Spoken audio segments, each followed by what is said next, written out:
The recently shared power deal structure made public by Kenya Kwanza coalition constituent parties and their leaders has become the fodder for political exchange among politicians in the run-up to the August 9th general election. The first to come out gun-blazing is the Azimio la Umoja One Kenya coalition led by Junet Mohammed and Mombasa Governor Ali Hassan Joho, two key allies of Raila Odinga, who through a press conference in the early Thursday morning discredited the document as nothing more than a power-sharing deal. The very thing Ruto has condemned for more than 4 years.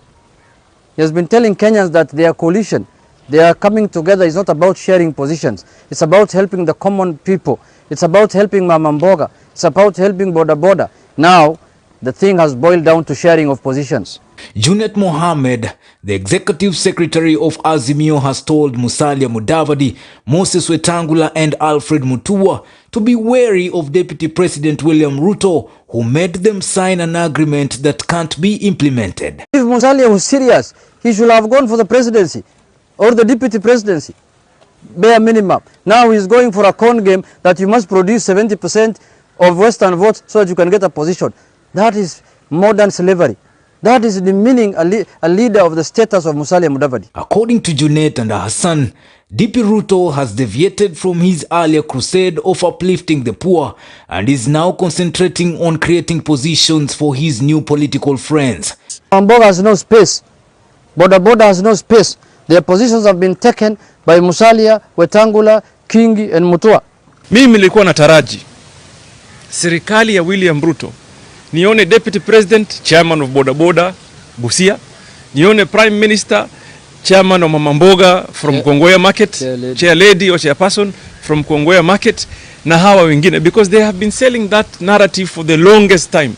And this is what they have been using against us. According to Junet, Ruto is basically trying to reinvent his own BBI. Now Ruto has opposed BBI vehemently for the last 5 years. Now today is creating the same position that BBI was advocating for Prime Minister and Deputy Prime Minister. He's not ashamed of himself.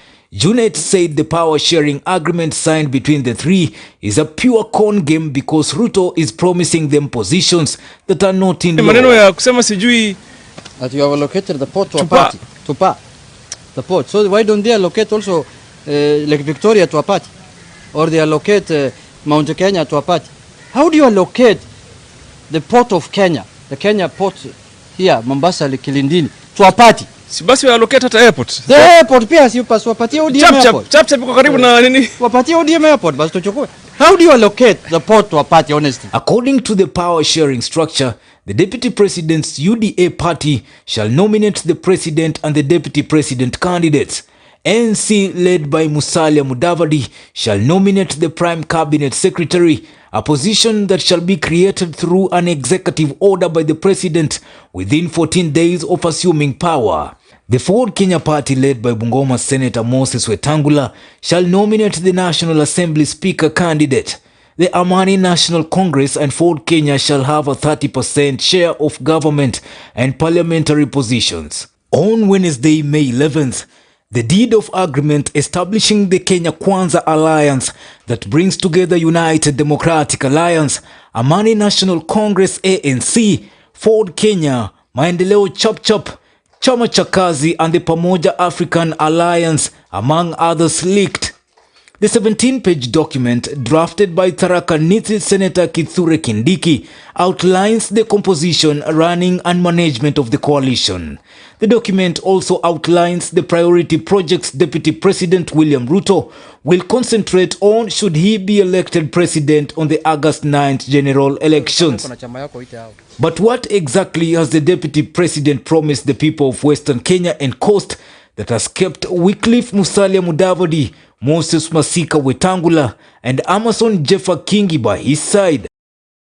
According to the agreement, Mr. Ruto, upon winning the presidential vote, has promised to reverse operational changes that have seen activities at the port of Mombasa relocated to Nairobi Inland Container Depot and the Naivasha Dry Port.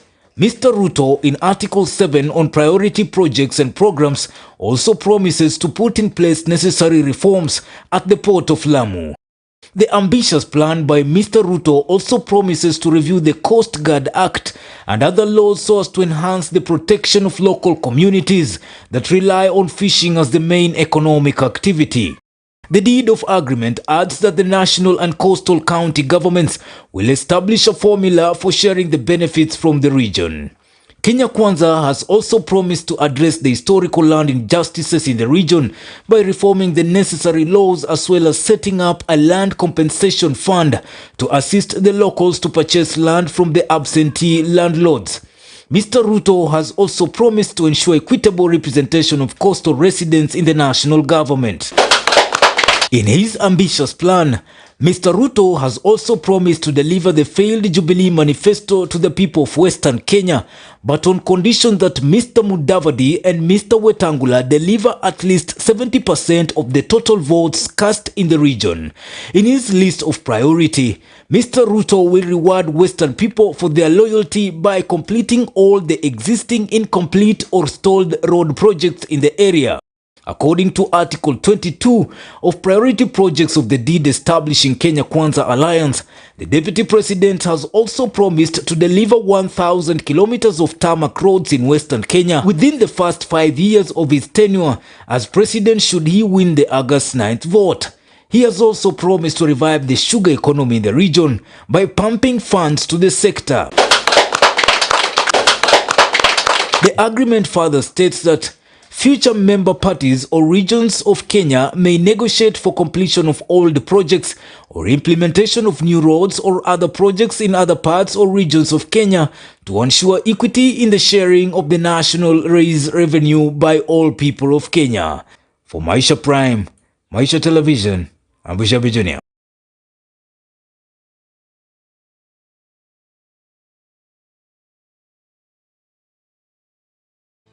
At the peak of 2017 presidential elections, Deputy President William Ruto, then under the Jubilee Party, headed by President Uhuru Kenyatta, described the opposition coalition NASA as clueless, rudderless, leaderless, and disorganized.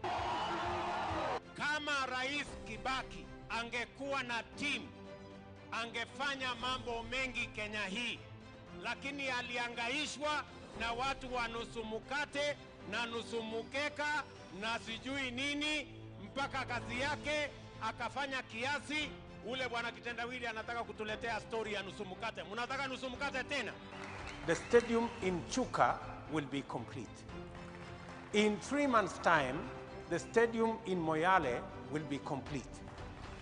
In 6 months time, the stadium in Kamarin in West Pokot, which is historic, will be complete.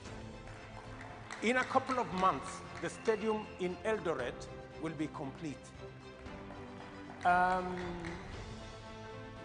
In Nyeri, the president gave the title. There was a challenge of title. Now we have a title, and now the program has been rolled out. In Kiambu, in another 3-4 months, the stadium will be complete. We have challenges.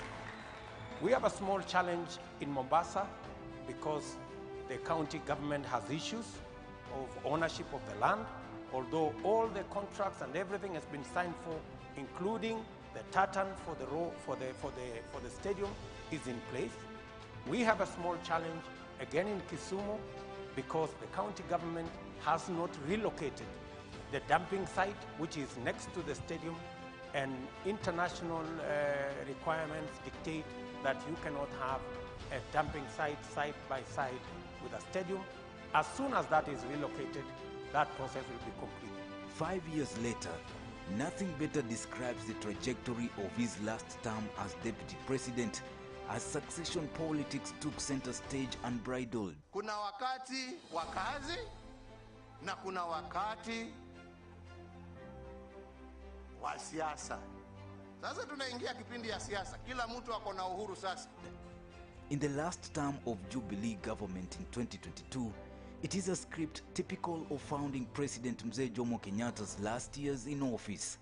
The big question is, has the ruling party Jubilee become ineffectual and Kenya become known as the no-party state?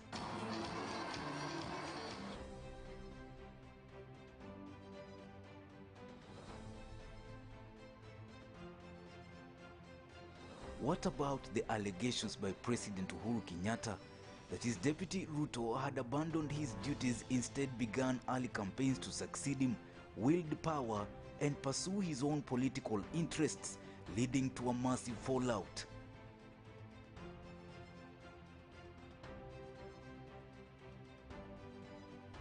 Welcome to the curse of deputy presidency in Kenya. The first president of Kenya, Mzee Jomo Kenyatta, took power after independence in 1963. In 1979, Daniel Moi became president after the death of Mzee Jomo Kenyatta. In December 2002, Mwai Kibaki became the third president after Moi, and in April 2013, Uhuru Kenyatta, the son of Jomo Kenyatta, became the fourth president of Kenya. The Kenyattas have gone into books of history when both a father and a son became presidents 34 years apart. In the two periods, the senior and junior Kenyattas are deputized by Daniel Moi and William Ruto, respectively. The title vice president has since been replaced with deputy president. Ruto is Moi's political prodigal son. In presidential succession, the deputy president is always the focal person because he is a heartbeat away from presidency. Holders of the office are often opposed and humiliated. Kenyan history is replete with scenes of the humiliation of the deputy president since Oginga Odinga's time. Moi, Mwai Kibaki, Dr. Josephat Karanja, and Professor George Saitoti were no different, nor is Ruto. In fact, many have argued that the position is a cursed one. Until recently, Uhuru had not directly opposed his deputy's political ambitions. He tacitly did so in his public speeches, body language, and through his project Stop Ruto 2022. This is a case of history repeating itself.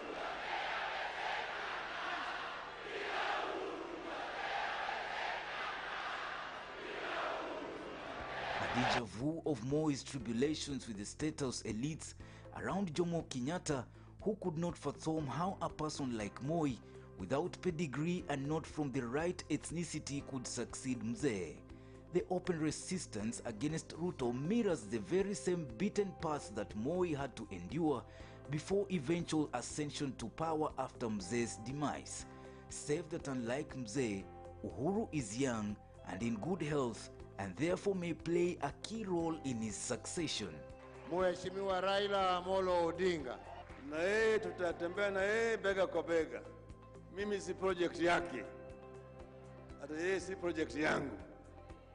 Tuko pamoja, tunatembea sambamba, na tumekubaliana katika ile mikataba ambayo tunaandikiana ya kwamba tutaketi pamoja na ndugu yetu ambaye ni captain wetu sasa. The first term of Uhuru's regime saw Ruto at the center of government, perhaps because it was a coalition government of URP and TNA, and because Uhuru needed him for his re-election. Uhuru once handed over the instruments of power to Ruto when he headed to The Hague to attend the case against him before the International Criminal Court. It is no more. The music has stopped, and so has the bromance tango. The Building Bridges initiative was birthed by the 2017 handshake of Uhuru and opposition leader Raila Odinga to save a country which was falling apart after the latter swore himself in as the people's president following botched presidential election. It has achieved the purpose of taming Raila and allowing Uhuru to finish his term with less turbulence. The unclenching of fists by the two leaders and the BBI process ostensibly excluded Ruto. Apart from Jaramogi Odinga, who took on his tormentors head-on from January 1965 to April 1966 when he threw in the towel, no other vice president has staged a formidable fight to save his place as Dr. Ruto has done. Deputy President William Ruto has come under fire from the Kikuyu Council of Elders for attacking President Uhuru Kenyatta. The elders are on record, led by Wachira Wakiago and Dungu Gaithuma, saying that the DP is too ambitious in his presidential bid. Chairman Kiago said Ruto's pursuit for power is worrying and he risks being cast if he continues attacking Uhuru and his mother Mama Ngina Kenyatta. Of late, Deputy President William Ruto sounds like an injured tiger.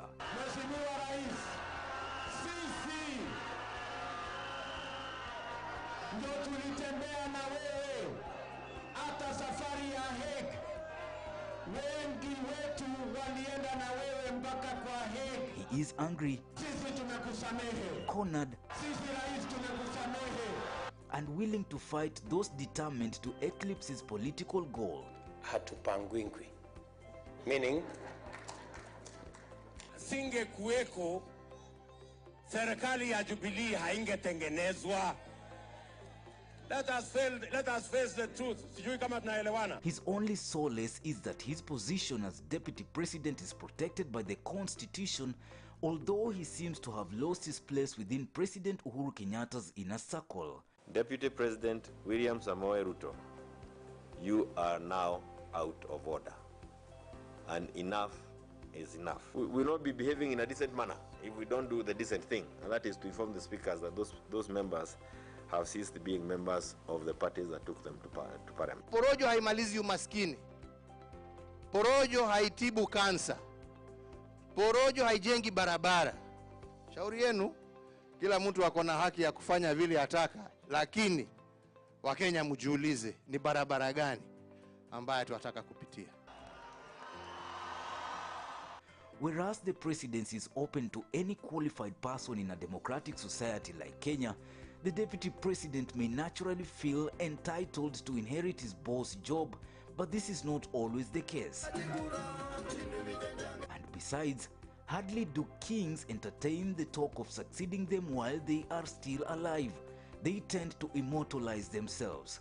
Ruto seems to have made peace with the fact that his boss may never support his candidature in the August 2022 elections, at least not for now. Niko na uwezo wa kusema mimi naona fulani yako na uwezo wa kuendelea bahali ambapo mimi nimefikisha. Ama inlenaje jameni? It is not the first time that a vice or deputy president has found himself in a similar predicament due to succession wars. Moi's Vice President Mwai Kibaki found himself restricted to his native Nyeri district, and few politicians would dare invite him to their districts. The fear among Moi's inner circle was that Mr. Kibaki was capable of building a national image and perhaps become a threat to Moi.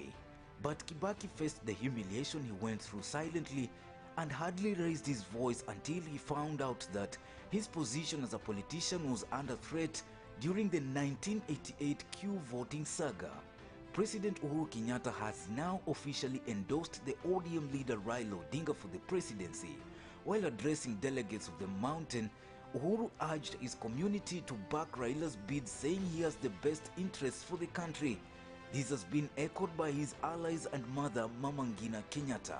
Tuwe kitu kimoja na hakuna mtu ambaye atawachwa nje ya serikali ya Raila Amolo Odinga, wote watakuwa ndani. The president, in an apparent reference to Deputy President William Ruto, said he will have no problem supporting him, but only in future if he reforms.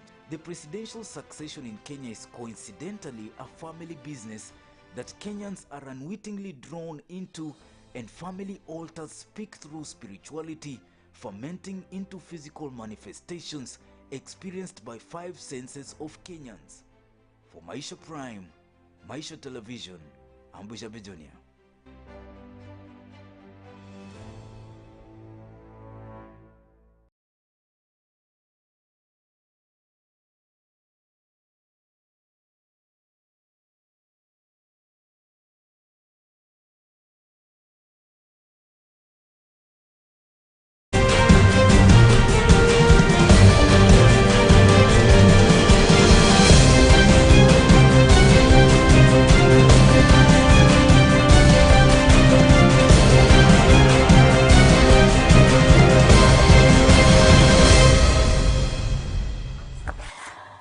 Right, you're right on time for PLG Politics, Leadership and Governance. My name is Rida Chebet Kering, and this is definitely Maisha Television.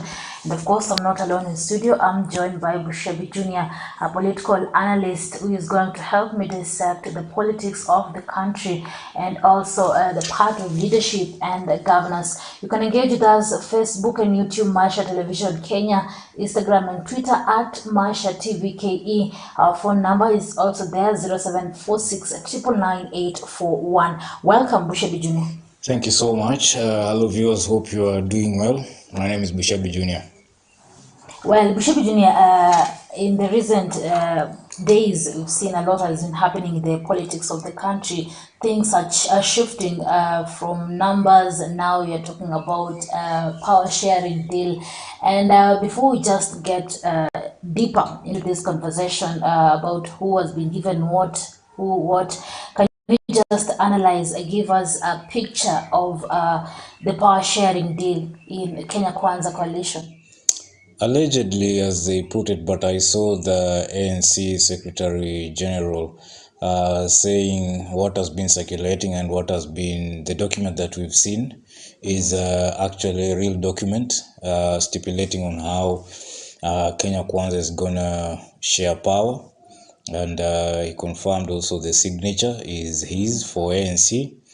And quite a number of issues, it's the last kick of politics before we go into elections. And this is the time, like I said before, this is the time when power politics comes into play. Initially, we went through all the series, a lot of lies and deceit and just politicking. But right now we're going to see real stuff. The naming of the Runningmate is also something that will actually finish everything. After that, you'll be in a position even to know who's gonna make the next government, because those are the two major power politics components in this deal, because we are looking at who the kingmaker is. The deputy president, not the deputy president, but the running mate. The running mate position. Yes, is a kingmaker, because this is just it. And then number two issue that had not been addressed, that has caused quite a lot of issues, has been the power sharing deal. We've seen Kenya Kwanza saying that our team is not about sharing power, but those who are smart enough know that's just politics. Why do you want to form the government? Government is about power. So, but it's been a secret for quite some time. But right now, at least we can have a glimpse of how the Ruto government is going to be should he come into power. And we are yet to see how Raila's government is going to look like. But we also have a picture.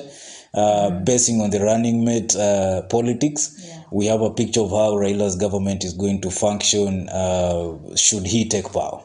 Yes. And you just said allegedly the power sharing deal that has been circulating on the media platforms, but also you saw Ford Kenya Party leader Moses Wetangula coming out and say that they know what they signed and what is circulating is fake. Of course, because it has backfired on the Mlembe nation. You look at the deal and you see a raw deal for both Mudavadi and Wetangula. You can actually see a raw deal. So that is something you have to fight. You can't just let that pass through. So that is why I would do the same. If I were him, I would come out and say, that's not the real thing. And perhaps maybe he's right.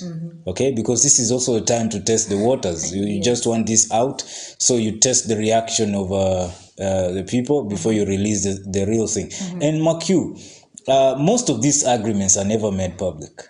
We've never seen these agreements being placed in public.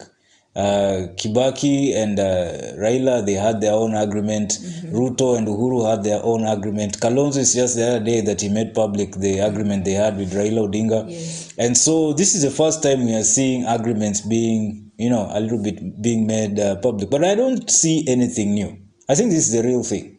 I don't see anything new. Yeah, so according to the deal, you see that UDA party, which is led by Deputy President William Ruto, is allegedly going to get the president slot and the deputy president slot. Then Salim Davadi, who is the ANC party leader, prime minister, and Actually, they'll tell you it's 6 slots in Ruto's cabinet secretary.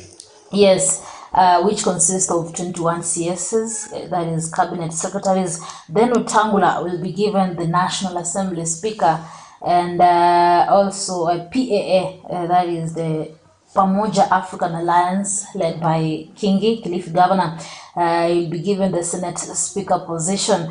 Then Mutua of the new party in Kenya Kwanza is going to be given the minority and also or majority leader positions. But there is also conditions for you to be given this. We have like Mudavadi and Utangula.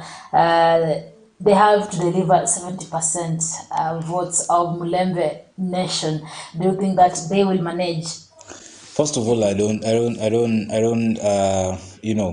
That precondition is too tough for Musalia and Wetangula. I don't believe they can marshal up 70% of Western Kenya votes, because number one, Western Kenya usually votes divided.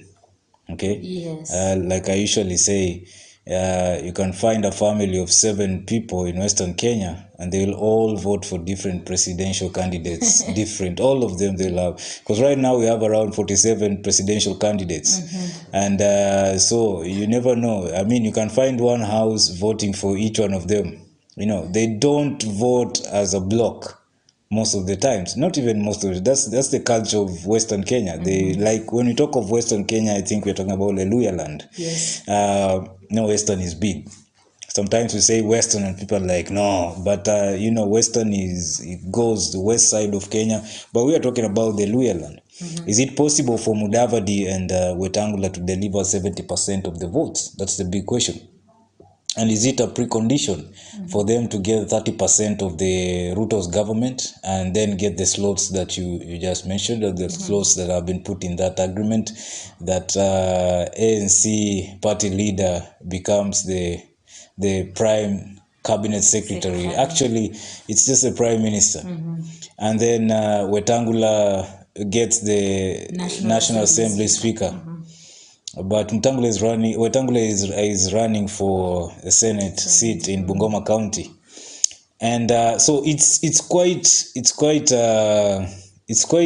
tricky, because number one, when we look at it from the Ruto's perspective, and then going back to what Ruto has been saying for the past almost 5 or 6 years, that UDA or Kenya Kwanza, before they formed the coalition, is not about power. And Ruto has been one person who's been totally against the Building Bridges Initiative. Building Bridges Initiative. And he's been opposing that thing for quite a long time. The big question is, why are we seeing elements of BBI in this power sharing structure? That is a big question that Kenyans are asking. If you travel the streets, online streets, you'll see all manners of questions that Kenyans are asking. We are seeing a proposal, an agreement of a prime minister's position.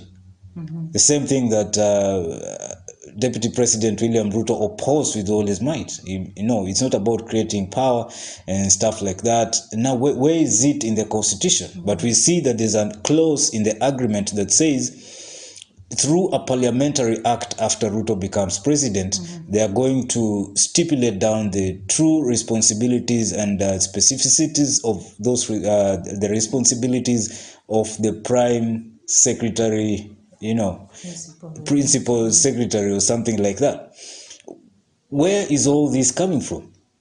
This is exactly what BBI was talking about.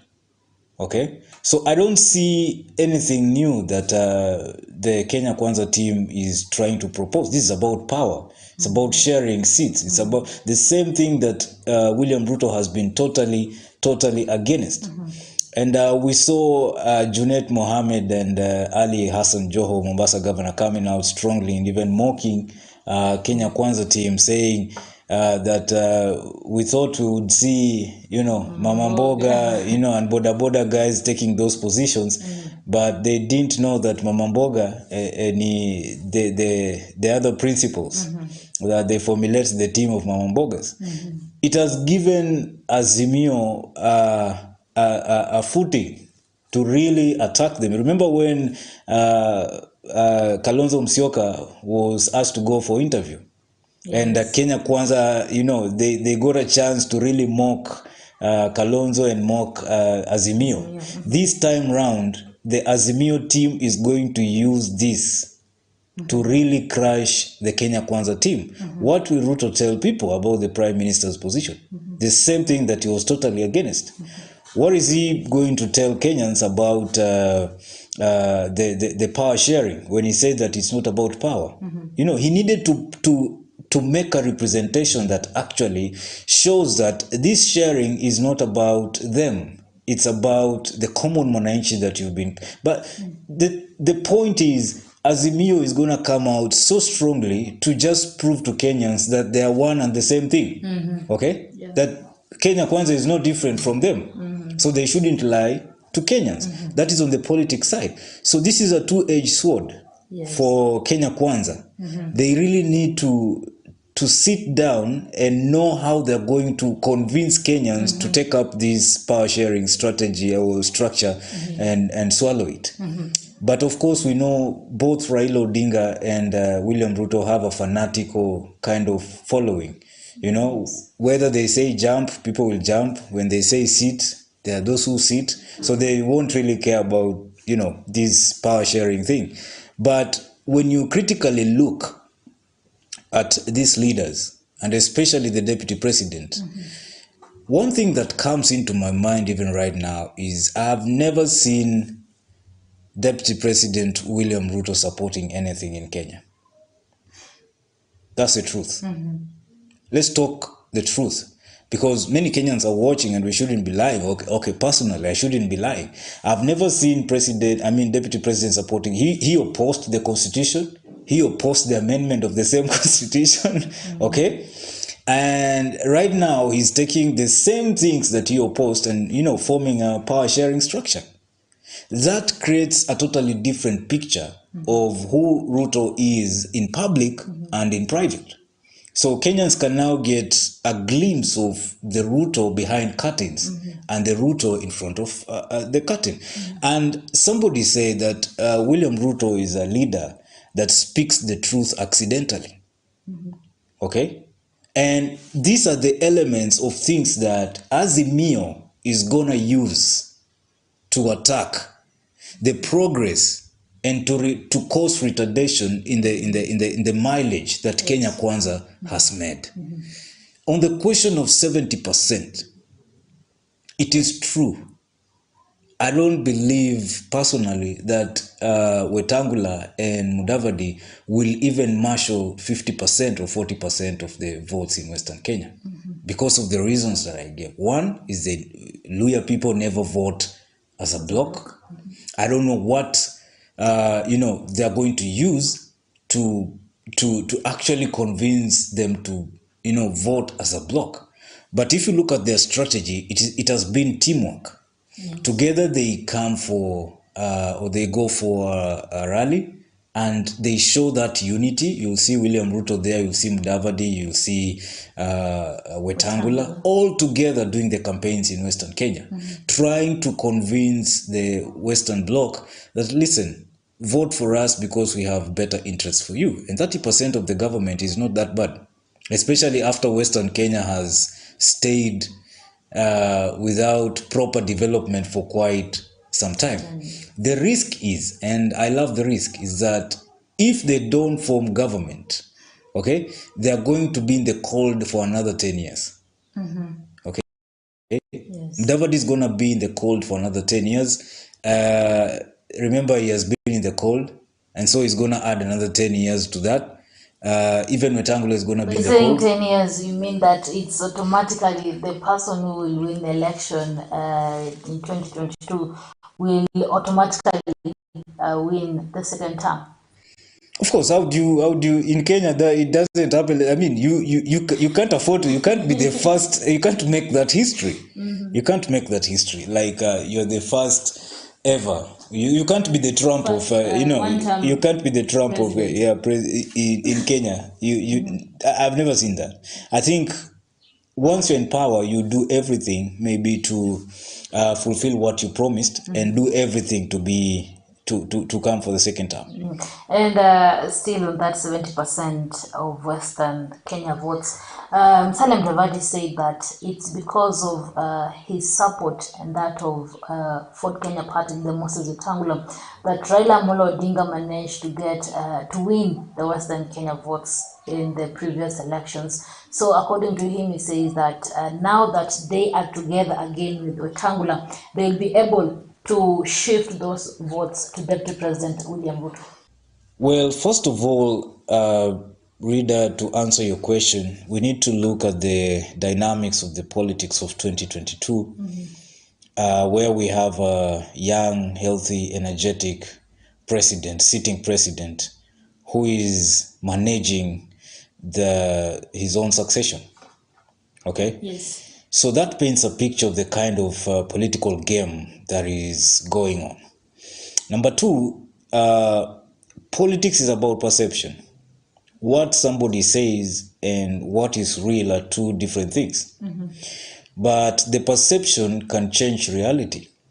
Okay? The illusion of power can also be power itself. Okay? So whenever a politician opens their mouths to speak, they are creating what we call a perception. And that perception is what the electorate consumes. Once they consume it properly, they can use that and turn that into votes. But you cannot outrightly say that Raila Odinga has been getting votes in Western Kenya 100% because of Moses Wetangula and Musalia Mudavadi. Raila Odinga has his own following. Okay? Yes. It is not that somebody has to help him to get the following. And if they did, then they managed to give Raila Odinga a fanatical kind of following. That perhaps maybe when they left to Kenya Kwanza, those that they had taken to Raila refused to go with them. That is also a possibility. But I know that Ruto and his team, they are smart politicians who've done scientific calculations and they know how many votes they can get in Western Kenya. And so maybe the 70% is the target. But they know very well that out of 70, they can manage 40 or they can manage 30 or they can manage around 50. Okay? So 70 is what is written down as a goal. But if they can manage even 40, they know how they will add that to their numbers and to give them, the win that they want. But these other statements are political statements to create a perception that, you know what, we are in charge of this. Because nobody wants to look like they are the followers. Okay? Yes. You're a leader. You have already won the election. You already have numbers until when reality strikes. Okay, in Kenya we say you're not guilty until you're proven guilty. Okay? Hata kama umekushika umeiba, you are not yet guilty. Hadi koti mahakama iamue kwamba you're guilty. So everybody is a winner right now. Okay? Yes. I loved what Kingi said. Not everyone who calls on the name of the Lord will go to heaven. And not everyone who calls themselves the fifth will become the president. It's the same thing. What you say is for perception creation. But the reality is on the ground. Will they manage the 70%? No, they won't. Well, let's wait and see how things will turn out in Western Kenya. Will Mudavadi and Wetangula deliver the 70% of Western votes to Kenya Kwanza Coalition? You can send your answer on 0746 999 841, or you can leave your comment on Facebook and YouTube, Maisha Television Kenya, Instagram and Twitter at Maisha TVKE. And now we should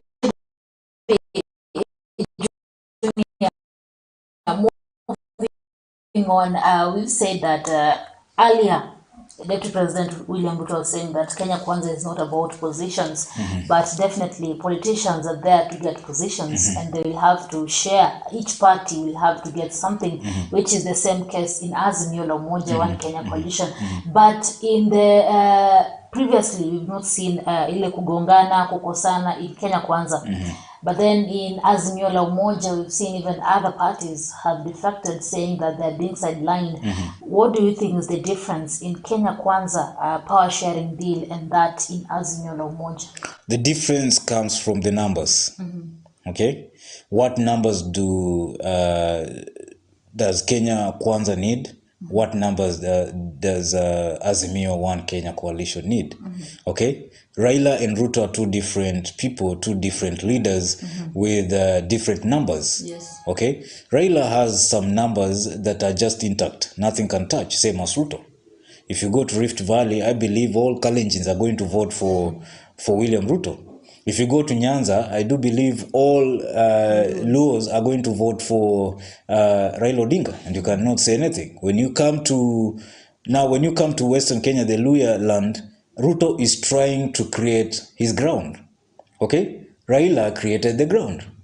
Okay, ever since there have been, Western Kenya has been in opposition for quite a long time, and Raila has been there too. So they have been with Raila for a long time. Okay, so when you go to Coast is a stronghold of Raila Odinga. Yeah. Go to Nairobi, it's a stronghold for Raila Odinga. Okay, so it depends with how they have done their calculations. So who do we need in what position? Okay, basing on our numbers. If we need the Kamba Nation to come in over this, we need Kalonzo perhaps maybe has, let's say, 3 million votes. Yes. And we need him in Azimio because we need those votes. Then a position for the carrier of 3 million is going to be created. Okay, perhaps maybe if Kalonzo carries the 3 million to Kenya Kwanza, he will demand for maybe to be the president or the deputy president. But perhaps maybe if he goes to Azimio, you'll find that Mount Kenya brings in more votes than Kalonzo Musyoka. So he cannot demand for the deputy president position. Yes. So that is why you are seeing a lot of push and pull in Azimio because of the scientific numbers. It's about who brings what onto the table. And I think Azimio One Kenya coalition has been very public and open with their struggles and their problems. It's been on the table. Yes. We really don't know what has been going on with Kenya Kwanza because it has been shrouded in secrecy. They only agreed, fought inside there. I know what happens inside there. They fight, like, no, I need this, no, you take this. And once they finish fighting and they agree, then they come out and tell you, we've agreed on this. But you see with Azimio, they fight openly. Okay? Yes. But the same fight you're seeing in Azimio publicly is the same fight you're not seeing in Kenya Kwanza privately. Okay? So, but it is based on numbers. It is based on numbers. And I do believe for the deputy president slot, Kenya Kwanza will give Mount Kenya. And even Azimio and Kenya Coalition will give Mount Kenya.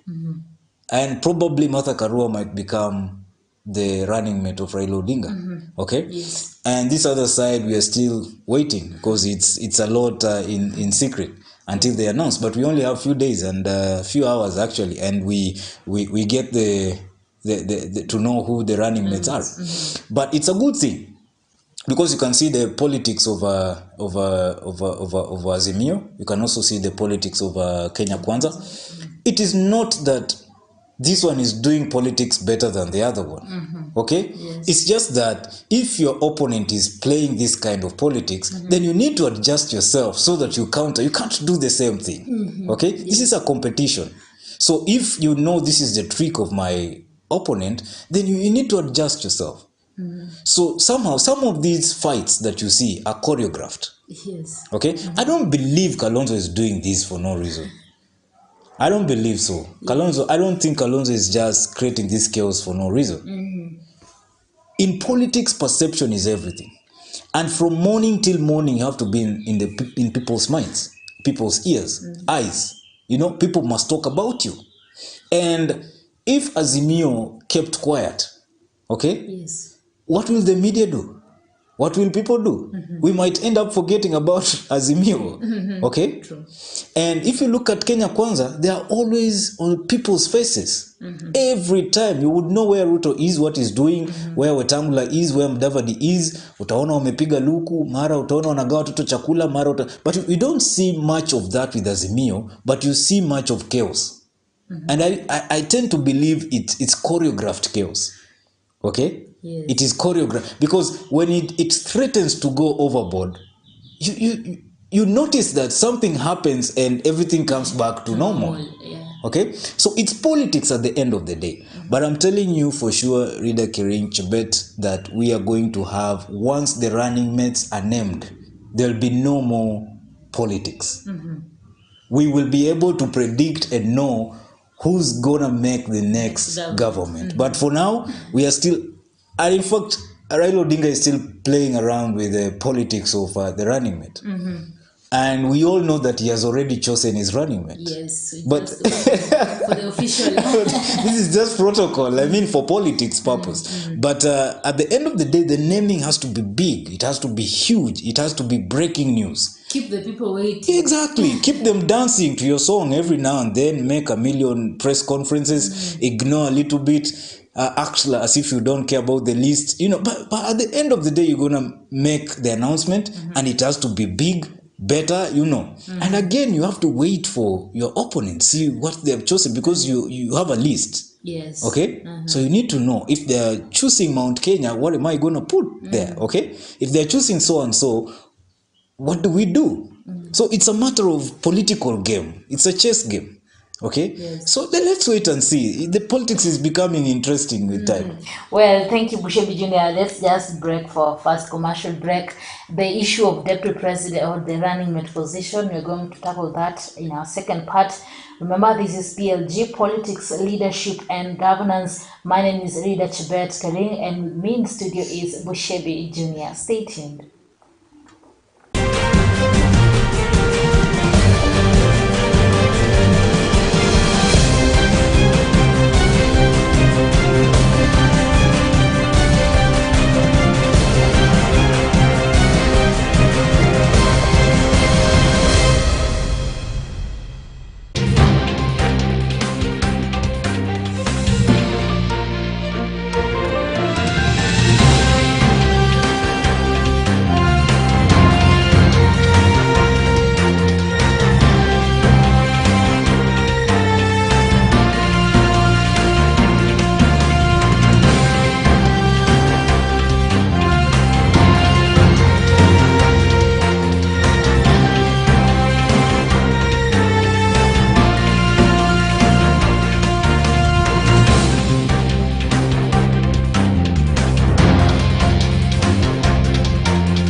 Beba kubeba na Samad Supermarket iliyoko mjini Kimilili karibu na kituo cha petroli cha Shell, na mjini Webuye karibu na shule ya msingi ya Webuye.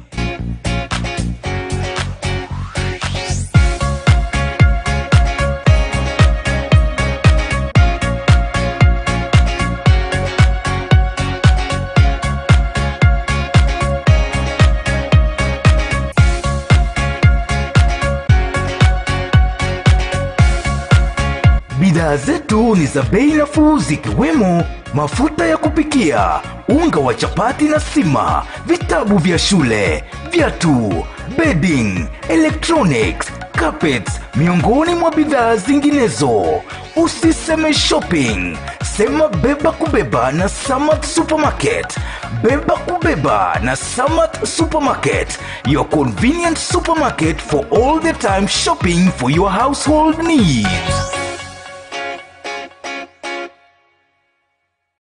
Bushangala Technical Institute Kakamega. Intake is on for full-time courses in civil engineering, building technology, artisan in masonry and plumbing, applied sciences, clothing and textile, mechanical engineering, welding and fabrication, business courses, computer and ICT, electrical and electronics engineering. We also have provision for persons with disability. Send your application to the principal, Bushangala TTI Kakamega.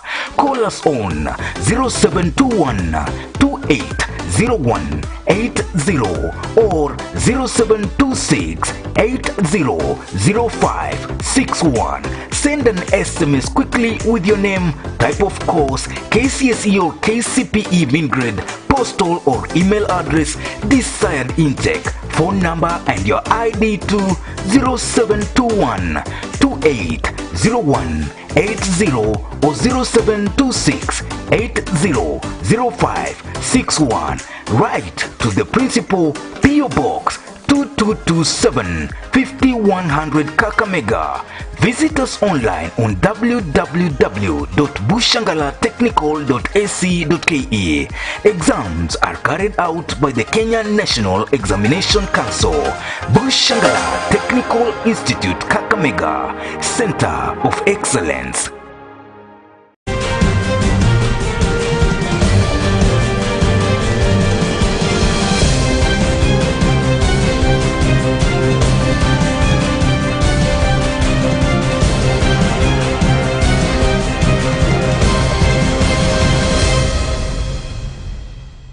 Alright, welcome back and much appreciation for staying with PLG, Politics, Leadership and Governance. My name is Rida Chebet Kering, and of course, I'm not alone in studio.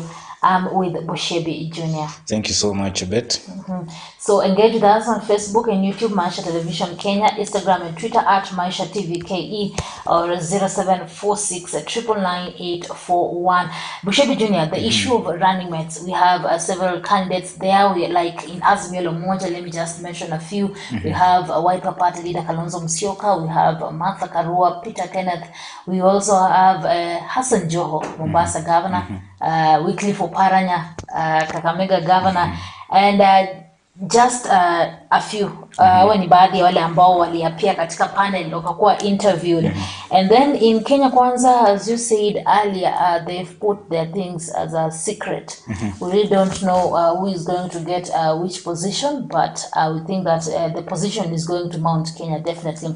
Let's talk about Azimio la Umoja, One Kenya Alliance. The candidates that I've just mentioned, we have Karua, Peter Kenneth, and Kalonzo Musyoka, Sabina Chege, and the rest. How can you say, how do you think that Raila Odinga is going to select his second? I do believe Raila Odinga is a seasoned politician. I don't believe it is true. I mean, he has gone through almost 3/4 of election cycles in Kenya.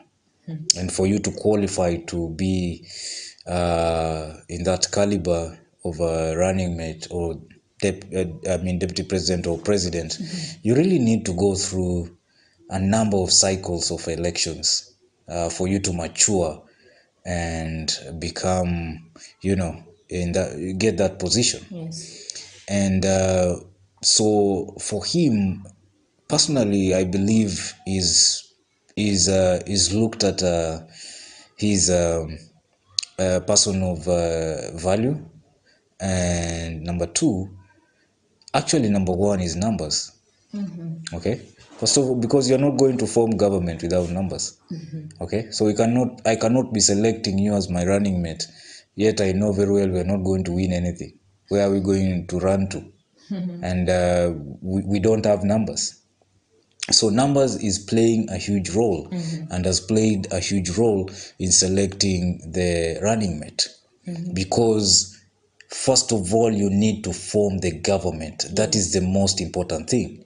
Sasa hii mambo ingine ya chemistry, tuelewane, tupendane, tusitukanane, hiyo itakuja baadaye. Okay? But the first thing is numbers. Do you have the numbers? Okay? Then once we've formed government, we will know how to live. Okay? But you cannot miss out power or miss to form government because you're selecting someone that you want to get along with. Okay? Somebody you love. okay? You like. It's somebody you like, okay? So this is not a romantic relationship. Okay, this is about getting power, and that is one major reason why Raila Odinga chooses whoever he has chosen. Okay, Yes. and then number two, the responsibilities. The other time I was talking about responsibilities and power. Power is with the president. The deputy president gets the responsibilities. I think that's why you see a lot of what so and so will do, where, when, how. Yeah. Okay, because anyone after the president does not have power. Responsibility. They have responsibilities, and so those responsibilities, they need to be stipulated down. You have matters security, you have finance, we have projects that the government is undertaking, and most of those responsibilities are carried out by the deputy president, because he or she is the person assigned to help the president. Okay, and in case of anything, that person becomes the president. Of course, anything that will, kick the president out of office before, term limit. And so when you're considering the constitution and you're considering how to get power, the constitution clearly states on how a government is formed in Kenya. So you cannot come up with your own criteria of how you're going to form government. Okay, Yes. I like this person so much. The other day nilisimama na wewe, simama na mimi pia, those things don't apply, because here we are looking at the structure that the constitution has laid down on how to form the government. Okay, so you need to win elections. That is how you form government. Okay, then you need to have numbers in parliament. Okay, so those are things that you look at when you're choosing whoever you want to choose, and not just the president, all running mates around. Okay, you look at these things, look at the constitution, forget about feelings, throw your feelings through the window. So however much perhaps maybe somebody who wanted to be the running mate would cry, at the end of the day, this is not about your feelings. Of course, we know we are human beings, we might feel bad or we might feel disappointed. It's okay.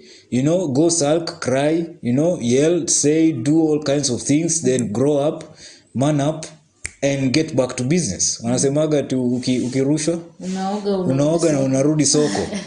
As simple as that. We saw Jaguar Kigeugeu doing that. Okay? Alienda akaoga alafu akarudi soko. So the running mate issue is based on the constitution. Because there's an agenda. Agenda number one is we want to capture power. And that is based on numbers. And if numbers are coming from a certain region, which you need, okay? Yes. It may not necessarily be the region that has the highest numbers, okay? But kama umepiga hesabu yako, ukajua ninahitaji, nimebakisha 1,000,000 tu, na hiyo 1,000,000 tu nitaipata mahali fulani. Okay? Yes. Na kuna mtu huka na command hiyo 1,000,000. Sasa utapoteza serikali kwa sababu unapenda huyu mwingine? Wezi? Yes, you'll have to go with exactly. And when you go to Mount Kenya, there's 5 million votes. Okay? And you're looking at it like, this is what I need. I need just 40% of this or 50% of this. Okay? Sasa utaambia tu mtu nilikupenda lakini election ilikupenda zaidi. Kakupea character development. So you're not going to lose power because of feelings. Okay? Yes. You really need to look at the structure that forms government. That is what every presidential candidate has looked for. You've talked about numbers. Yes. Let me just mention some of the candidates who wanted that position. We have Martha Karua, and she is from Mount Kenya region. We have Sabina Chege, who we saw after the interview. She said that she is from Ranga, which has highest number of votes in Mount Kenya region. She is also a lady, which she is also young. Those are some of the qualities she highlighted. So in Mount Kenya, we have Martha Karua, we have Sabina Chege, we have Peter Kenneth, and also we have Agriculture CS Peter Munya. Although EBC said that Peter Munya is not qualified because he did not resign from his office, which is required. We also have Lee Kinyanjui. No. Lee Kinyanjui, yes, but let me just mention the four. Okay. Those are from Mount Kenya region, and we know that Mount Kenya region is a vote-rich region. Then we have Kalonzo Musyoka, who also has Kamba votes, and Raila has been enjoying the Kamba votes because of the backing of Kalonzo Musyoka. And then we have Hassan Joho of Mombasa. We have Wycliffe Oparanya. Kakamega also has Yes, numbers. Kakamega has been a stronghold, Raila, for a long time. So, Yes, and it has numbers too. And also we have there's a Kalenjin guy. I don't know if he has numbers, but also he was interviewed in that panel. So you've talked about numbers. We see. Let me just put together the Mount Kenya. We have Mount Kenya, they have numbers, and also we have Kambani, they have numbers. Which of the two do you think Raila Odinga will lose or will win by choosing each side? Either. let me believe you're asking just for my opinion, Yes, not your for opinion. them. Yes, your opinion. Exactly. Like I said, number one, you've mentioned quite a number of names there. If you look at any time you mention a name, watch what comes into your mind. Okay, so you mentioned Sabina Chege. What comes into your mind? Can she really, marshal? What perception is she gonna give if she were to be selected as a running mate? Will the Mount Kenya community back that, or Ruto atawaosha mbaya? That's the question you need to ask yourself. But we've seen of all these names, Martha Karua has been, popular, so much popular and so influential. Most people believe perhaps she can deliver. Yes. And then on this other side, you have Kalonzo Musyoka. It depends with what Raila Odinga needs. Yes. Because I don't also believe that Raila Odinga has lost so much of the votes that he had garnered maybe in 2017, I don't think he has lost that much. If he has lost, it's just maybe something, something small. I don't think he has lost that much. But remember, kwa ground ni tofauti na perception. Okay? And so if you look at Mount Kenya and you look at Kamba Nation, there's no one who's going to lose. Okay? There's nobody who's going to lose. It's a matter of negotiation. Yes. And Kalonzo Musyoka has been saying he has the best negotiating skills. He's a lawyer, he's seasoned, and we all know his politics. Okay? Yeah. Kalonzo ni ule atakucheza anakuambia mtakutana huku, wewe unafika huko, unamuona ile side ingine. So you may not really know where Kalonzo is going. But at the end of the day, it's a matter of Raila Odinga negotiating, okay? Negotiating with the leaders, the kingpins of these regions, okay? And remember, you should not forget that there's a chairperson of Azimio One Kenya Coalition, who is Uhuru Kenyatta, who comes from Mount Kenya. Yes. Okay? He also plays a huge role in this whole thing. Okay? Yes. So either way, remember the other time I was talking about the Mount Kenya politics. Mount Kenya understands power. I think we talked much about that last time. Mount Kenya understands power. Kalenjin, they understand power. They cannot afford to be out of government. If they can't be president, they will negotiate something big enough, okay? Because they understand the sweetness of power, what power can do to a region. They do understand. And so either way, whether in Kenya Kwanza or Azimio, Mount Kenya will be in power. Whoever wins, Mount Kenya will be in power. So they have nothing to lose at the end of the day. And I gave an example of Nairobi gubernatorial race. Okay, there's Sakaja and then there's a Mount Kenya guy.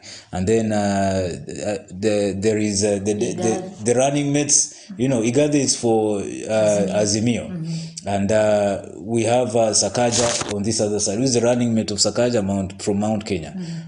This other side, the main guy is Mount Kenya. Either way, if Sakaja gets into power or Igade gets into power, Mount Kenya is still in power.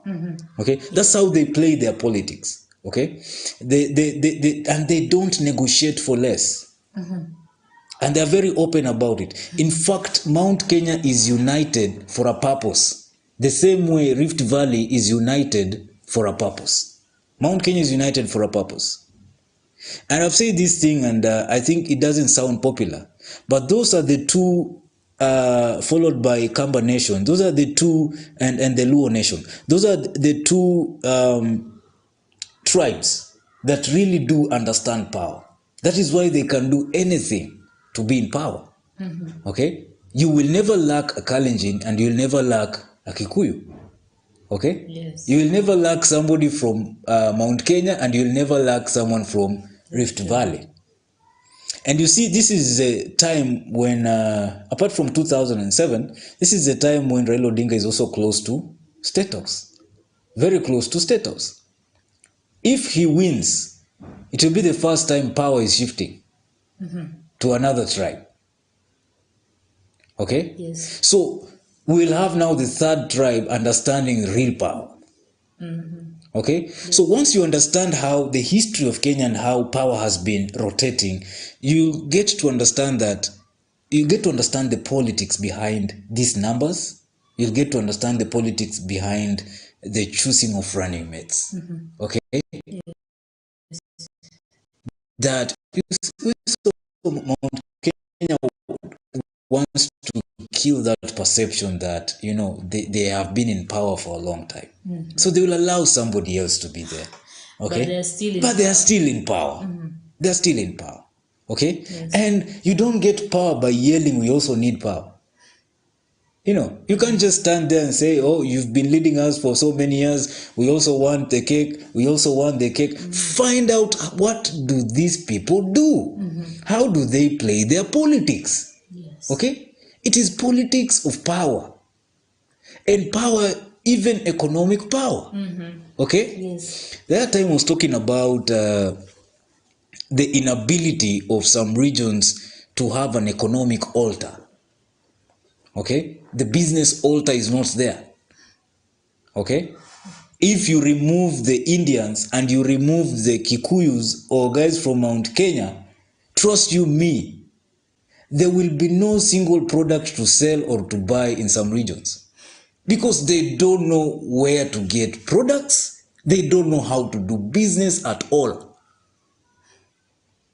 Okay? And that is where power is. Because those who do business and make good money, and they really know how to do business, they can come together and dictate what should happen in the country. And there's nothing you'll do about it.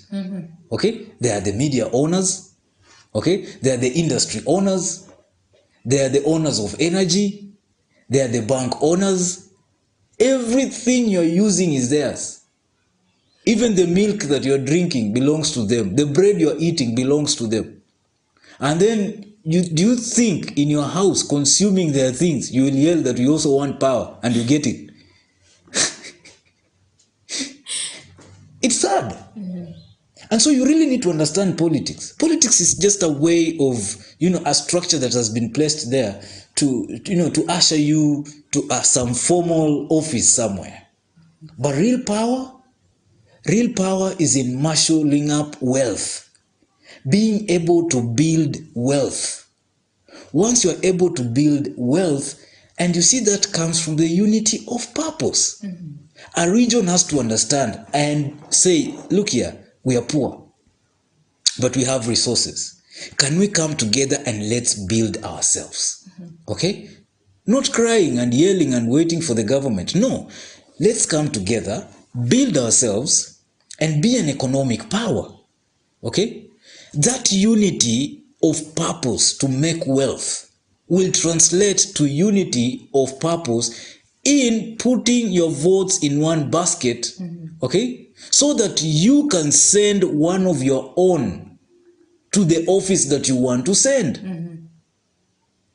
Wetangula and Mudavadi could not afford to do campaigns even for a single day in 3 places. But because of the economic power of William Ruto, right now they can fly in this country and do even 8 campaigns in the whole country.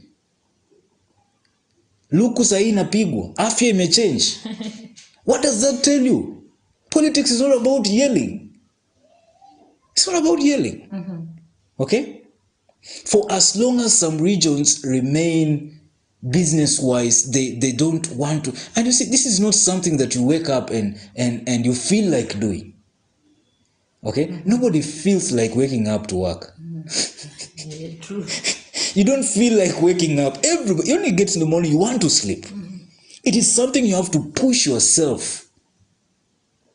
Something you need to push yourself. And so when you look at all these dynamics, then these are the things that whoever wants to be president must consider when even choosing the running mate or who is going to be in what position in your government. Okay? Yes. And yes, no problem. Yes, I'm done. And Western Kenya, we understand that kingpins of Western Kenya, Moses Wetangula and Musalia Mudavadi are in Kenya Kwanza, and you've seen the power sharing bill that has leaked from Kenya Kwanza. We've seen the position that Western Kenya is going to get, and also some projects I forgot to mention in Azimio la Umoja One Kenya coalition.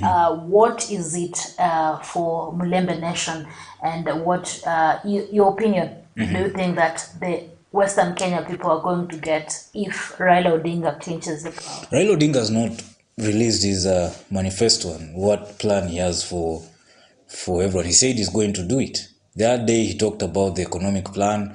We thought that he was going to tell us, for Kakamega I'm going to do this, for Nyanza I'm going to do this, but he didn't say much. He just talked about his BAMBA care. He talked about the stipends like 6,000 bob. Let's talk about the positions, because we've seen Yes.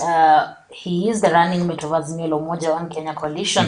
In the deputy slot, it's no one from Western Kenya.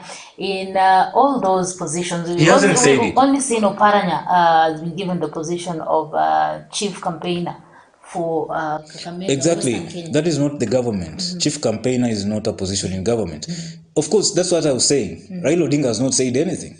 So we are waiting. He said he will come out and tell everyone what plans and positions and stuff like that. Let's not fool ourselves. It's about positions. Then why are you getting into government if you don't want power or positions? So he hasn't said it. But William Ruto is the first one. I mean, this is the first time you are seeing the power sharing structure for Kenya Kwanza. Yes. But for Azimio, we haven't seen it, and we are waiting. And trust you me, it will come out. We will know. We will know what plans he has. But if you look at BBI, if you've read BBI, I do believe Raila Odinga actually, derived his agenda from BBI. And in fact, at one point he said that, he didn't want to release his structure because, the opponents would steal it and use it. So he's waiting for them to release theirs, and then now we are waiting to see what he has in store for. So I cannot answer. I can't say, I can't lie. I don't know. Nobody has talked about it. We are talking about Kenya Kwanza because we've seen it. We have a document that we can actually, go through and look at the clauses and know who is taking what. But when you talk about power sharing, Ken Lusaka, Speaker of the Senate, has been in that position. I don't know if Mulembe Nation has benefited anything from that. I don't know. I don't know.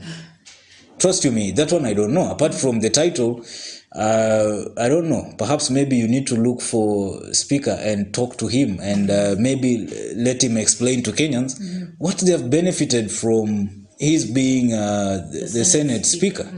Then I'm seeing the same things repeating in Kenya Kwanza. Yes. There's the Speaker of National Assembly, and then you see Speaker of the Speaker National of Assembly is Wetangula, and then I'm seeing Mudavadi as a Prime Minister. Okay, when Raila Odinga had this kind of position, he really complained about not having any power. Okay, in Mudavadi, under that chief cabinet secretary, they will have 6 slots in Ruto's cabinet that consists of 21 cabinet secretaries. We are waiting to see. This is just a paper, personally, remember, and I'll never change. I've always said these pre-election agreements are usually funny papers just written to get numbers, get you into power. Once somebody gets inside there, it's another story. Okay?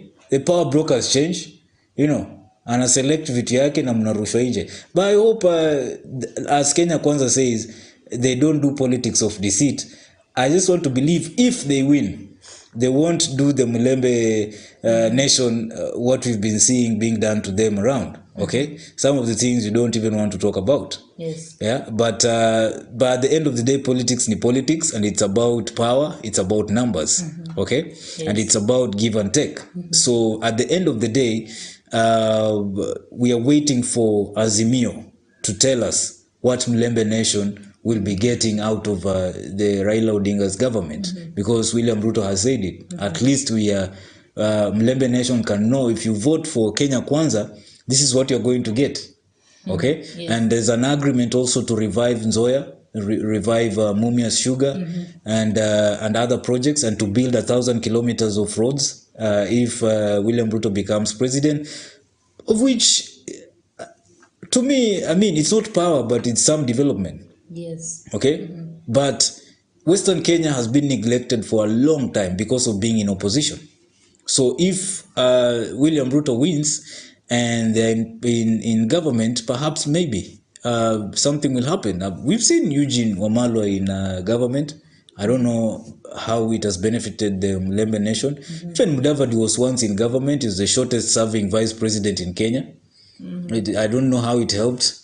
The road to Mululu is not even tarmacked to his home. Yeah, those are the things I'm talking about. Like, listen, and I want to speak this candidly. It's not about getting money. It is not even about just being in government. It's not about mtoto wenyu kuwa kwa serikali. It is about mentality. Are you ready to make wealth? Are you ready to build yourselves? Are you ready to work with your own hands? Are you ready to start a kiosk? Are you ready to stop selling land to purchase a motorbike? Okay? Yes. Because when you take land as an asset, a motorbike is a liability. Are you ready to sacrifice? Okay? Yes. Are you ready to get to a position where you can become entrepreneurs? Okay? Are you ready to use your salary as collateral and not just something for consumption? You know, you get 50,000, 70,000, umeenda Malindi, umechomoa hiyo simu mpya, umepiga luku, umejisetiseti, umechukua gari kwa loan, umekimbia. Are you willing to sacrifice these things and actually begin wealth creation? Are you willing to build schools? Okay? That is the most important thing. So Western Kenya needs to get into a wealth creation mentality. Yeah. Okay? Wealth creation mentality. Western Kenya needs to own banks. Hizi mabanks zinaoniwa tu na watu wa Mount Kenya. Nani ndo wana own Equity? NCBA Bank ni ya kina nani? Ni kina nani wako na shares Kenya Power? Look at Safaricom. Look at all these things. All these banks are owned by who? Okay? Do we have the Luya Mulembe children owning these things? It is high time the Mulembe nation thinks about wealth creation. Wealth creation. Otherwise, we will negotiate speaker position, Senate speaker position, we will negotiate prime minister, we will negotiate these things. People have said Raila Odinga was a fool to shake hands with Uhuru Kenyatta. I wish you should take a trip to Kisumu. Take a trip to Kisumu. And you can see the... And you will see what... Yes, you will see what... It gets to a point where you really need to think. You have to choose. It's either you make wealth or you continue suffering. Okay? And Mulembe nation needs a business altar. Okay? A business altar. It will give the economic power that will give the political power. Okay? Yes. Because kama mimi ni tajiri, mimi ni billionaire, I'm the Mark Zuckerberg wa Western region. Nina hiyo pesa yote. Si wewe ukitaka kuwa president utanitafuta. True. Na si mimi nitakwambia nataka nini kwa watu wangu ndio nikupe pesa ya campaign. Sasa tunadanganyana nini ati kushinda kura ni kwenda kupiga kelele. Ukweli wa mambo ni kwamba kuna capital ya wewe kusimamia juu ndio upige kelele. Yeah. Hey. Thank you, Bushebi Junior, and much appreciation for that. And thank you, our viewers, for being with us since the start of PLG Politics, Leadership and Governance. My name is Erida Chebet Kering. Visit our social media platforms, Facebook and YouTube, Maisha Television Kenya, Instagram and Twitter at Maisha TV KE, and make sure you follow us. You can send your feedback on 0746 999 841. See you next time.